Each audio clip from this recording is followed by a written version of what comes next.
Hello दोस्तों, तो कैसे हैं आप लोग।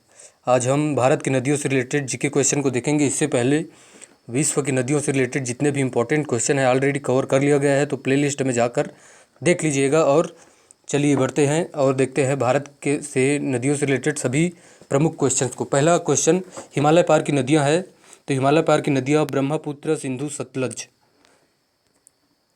निम्नलिखित में से नदियों की लंबाई का सही अवरोही क्रम कौन सा है। तो ब्रह्मपुत्र, गंगा, गोदावरी, नर्मदा नदी, ये सही लंबाई के अनुसार सही क्रम है। अगला क्वेश्चन, भारत की बृहत्तम नदी कौन सी है। तो भारत की बृहत्तम नदी है गंगा नदी, सभी जानते हैं इसको। अगला क्वेश्चन की ओर बढ़ते हैं। गंगा नदी को बांग्लादेश में किस नाम से जाना जाता है। तो यह पद्मा नाम से जाना जाता है। आगे बढ़ते हैं। गंगा एवं ब्रह्मपुत्र की संयुक्त जलधारा किस नाम से जानी जाती है। तो यह मेघना नाम से जानी जाती है। गंगा एवं ब्रह्मपुत्र की संयुक्त जलधारा मेघना नाम से जानी जाती है। क्वेश्चन नंबर 6, भारत की सबसे अधिक नवगम्य दो नदियां हैं। तो भारत की सबसे अधिक नवगम्य दो नदी कौन सी है। यह है गंगा और ब्रह्मपुत्र। ब्रह्मपुत्र की लंबाई 2900 किलोमीटर है। ब्रह्मपुत्र का नाम तिब्बत में सांपो और अरुणाचल प्रदेश में ढीहा, असम में ब्रह्मपुत्र है। कॉम्पिटिटिव दृष्टिकोण से यह भी इम्पॉर्टेंट है। ब्रह्मपुत्र नदी बांग्लादेश की सीमा में जमुना के नाम से दक्षिण में बहती हुई गंगा की मूल शाखा पद्मा के नाम से जाकर बंगाल की खाड़ी में मिल जाती है। क्वेश्चन नंबर 7, निम्नलिखित नदियों में से भारत में किस पर सबसे लंबा सड़क सेतु है। तो गंगा नदी पर सबसे लंबा सड़क सेतु है। यह भारत और बांग्लादेश में कुल मिलाकर 2525 किलोमीटर की दूरी तय करती हुई उत्तराखंड में हिमालय से लेकर बंगाल की खाड़ी के सुंदरवन तक विशाल भूभाग को सींचती है। कुछ एक्सप्लेनेशन दिया है जो कि इम्पोर्टेंट है, उससे भी क्वेश्चन क्रिएट हो सकते हैं, तो उसे भी हमें देखना चाहिए। अगला क्वेश्चन की ओर बढ़ते हैं। सुंदरवन डेल्टा का कौन सी नदी बनाती है। सुंदरवन डेल्टा कौन सी नदी बनाती है। तो यह गंगा ब्रह्मपुत्र नदी पर बनती है। ब्रह्मपुत्र की लंबाई 2900 किलोमीटर है। ब्रह्मपुत्र का नाम तिब्बत में सांपो और अरुणाचल प्रदेश में ढीहा, असम में ब्रह्मपुत्र है। इस प्रकार के एक्सप्लेनेशन दिया गया है। और क्वेश्चन नंबर 9, गंगा और ब्रह्मपुत्र नदियों का उद्गम स्थान क्रमशः स्थित है। तो उत्तराखंड तथा तिब्बत में। गंगा भारत की सबसे महत्वपूर्ण नदी है। यह भारत और बांग्लादेश में कुल मिलाकर 2525 किलोमीटर की दूरी तय करती हुई ब्रह्मपुत्र का उद्गम हिमालय के उत्तर में तिब्बत में पुरांग जिले में स्थित मानसरोवर झील के निकट है, जहां इसे यरलुंग तुंगपो कहा जाता है। तिब्बत में बहती हुई यह नदी भारत के अरुणाचल प्रदेश राज्य में प्रवेश करती है। क्वेश्चन नंबर 10, निम्नलिखित में से कौन सी नदी का उद्गम भारत में नहीं है। तो ब्रह्मपुत्र नदी का उद्गम भारत में नहीं है। ब्रह्मपुत्र का उद्गम बांग्लादेश की सीमा में जमुना के साथ से दक्षिण में बहती हुई गंगा की मूल शाखा पद्मा के साथ मिलकर बंगाल की खाड़ी में जाकर मिलती है। बढ़ते हैं अगले क्वेश्चन की ओर। तिब्बत में बहने वाली नदी सांगपो निम्नलिखित में से किससे होकर भारत में प्रवेश करती है। तो अरुणाचल प्रदेश से होकर यह भारत में प्रवेश करती है। आगे अगला क्वेश्चन की ओर बढ़ते हैं। क्वेश्चन नंबर 12, सिंधु नदी की लंबाई उतनी ही है जितनी ब्रह्मपुत्र की। यह लंबाई कितनी है। 2900 किलोमीटर। हम जानते हैं कि ब्रह्मपुत्र की लंबाई 2900 किलोमीटर है। अगला क्वेश्चन नंबर 13, तिब्बत में मानसरोवर झील के पास किस नदी का उद्गम स्रोत स्थित है। तो यह है इनमें से कोई नहीं। सिंधु, सतलज, ब्रह्मपुत्र, इनमें से किसी भी नदी का मानसरोवर झील के पास उद्गम स्रोत नहीं है। सतलज और ब्रह्मपुत्र नदियां कैलाश मानसरोवर क्षेत्र में ही जन्म लेती है। साथ ही इस क्षेत्र से सिंधु नदी भी निकलती है। विश्व का सबसे बड़ा नदी द्वीप माजुली का निर्माण करने वाली नदी कौन सी है। तो यह है ब्रह्मपुत्र नदी। माजुली असम राज्य में ब्रह्मपुत्र नदी पर स्थित विश्व का सबसे बड़ा नदी द्वीप है, जो दिन सिकुड़ रहा है और रात दिन अपना रुख बदल रहा है। प्रदूषण रहित और वन्य जीवन से भरपूर एक अनोखी सत्र संस्कृति समेटे हुए। बढ़ते हैं क्वेश्चन नंबर 15 की ओर। निम्नलिखित में से कौन सी नदी दक्षिण से उत्तर की ओर प्रवाहित होती है। तो बेतवा नदी। बेतवा भारत के मध्य प्रदेश राज्य में बहने वाली एक नदी है। यह यमुना की सहायक नदी है।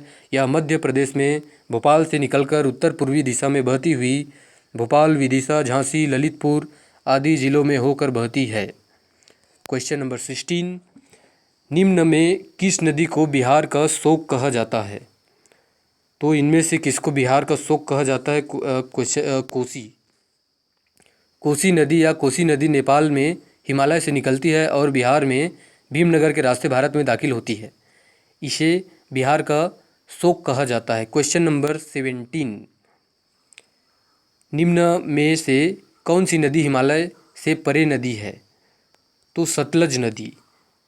उत्तरी भारत में बहने वाली एक सदा नीरा नदी है। इसका पौराणिक नाम सतद्रु, जिसकी लंबाई पंजाब में बहने वाली 5 नदियों में से सबसे अधिक है। यह पाकिस्तान में होकर बहती है। क्वेश्चन नंबर 18, निम्नलिखित नदियों में से कौन एक विनाशक नदी कहलाती है? तो विनाशक नदी के नाम से किसे कहा जाता है? तो यह है कोसी। कोसी नदी या कोसी नदी नेपाल में हिमालय से निकलती है और बिहार में भीमनगर के रास्ते से भारत में दाखिल होती है। इसमें आने वाली बाढ़ से बिहार बहुत तबाही होती है, जिससे कि इस नदी का बिहार का अभिशाप कहा जाता है। निम्नलिखित में से कौन सी नदी बंगाल का शोक कहलाती है? तो दामोदर नदी। दामोदर नदी पहले नदी एकाएक बाढ़ आ जाती है, जिससे कि बंगाल का अभिशाप कहा जाता है। क्वेश्चन नंबर 20, वे 2 प्रमुख नदियां कौन सी है जो अमरकंटक पठार से निकलती है परंतु वे अलग अलग दिशाओं में बहती है? तो यह है नर्मदा और सोन नदी। अमरकंटक नदी, सोन नदी और जोहिला नदी का उद्गम स्थान है। यह उत्तर मध्य प्रदेश के अनूपपुर जिले में स्थित है। यह हिंदुओं का पवित्र स्थल है। मैकाल की पहाड़ियों में स्थित अमरकंटक मध्य प्रदेश के अनूपपुर जिले का लोकप्रिय हिंदू तीर्थ स्थल है। बढ़ते हैं अगले क्वेश्चन की ओर। देखते हैं तवा किसकी सहायक नदी है? तो तवा जो है नर्मदा की सहायक नदी है। तवा नदी मध्य प्रदेश की एक प्रमुख नदी है। इसका उद्गम मध्य प्रदेश के होशंगाबाद जिले के पंचमढ़ी के महादेव पर्वत श्रृंखला की कालीभीत पहाड़ियों से हुआ। क्वेश्चन नंबर 22, निम्नलिखित में से कौन सी नदी प्रारंभ में अरुण नदी के नाम से जानी जाती है? तो कोसी नदी। अरुण नदी के नाम से प्रारंभ में कोसी नदी जानी जाती थी। अगला क्वेश्चन, निम्नलिखित में से किस नदी को उड़ीसा का शोक कहा जाता है? तो महानदी को। महानदी को उड़ीसा का शोक कहा जाता है बाढ़ के कारण।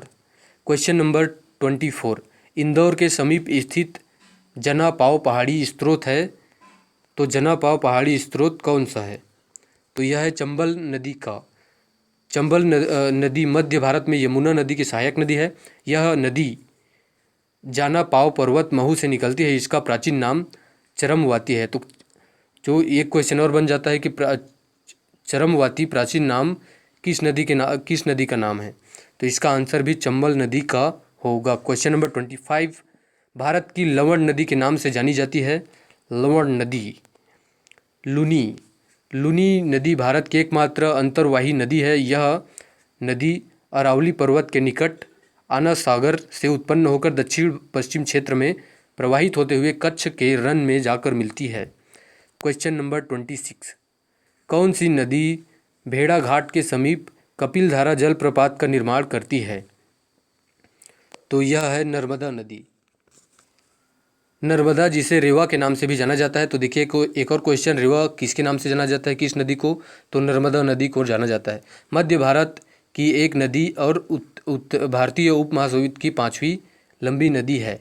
यह गोदावरी नदी और कृष्णा नदी के बाद भारत के अंदर बहने वाली तीसरी सबसे लंबी नदी है। क्वेश्चन नंबर 27, निम्नलिखित में से कौन सी नदी ज्वारंद मुख का निर्माण करती है? तो यह भी नर्मदा नदी है, जिसे रेवा के नाम से जाना जाती है और यह ज्वारंद मुख का निर्माण करती है। क्वेश्चन नंबर 28, प्रायद्वीपीय भारत की निम्न नदियों में से कौन शेष 3 से विशिष्ट रूप से भिन्न है? तो यह है नर्मदा नदी ही है विशिष्ट रूप से भिन्न। क्वेश्चन नंबर 29, निम्नलिखित में से कौन सी नदी एस्चुरी नहीं बनाती है? तो महानदी जो है एस्चुरी नहीं बनाती है।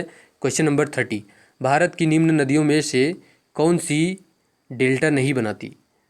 तो ताप्ती नदी जो है डेल्टा नहीं बनाती है।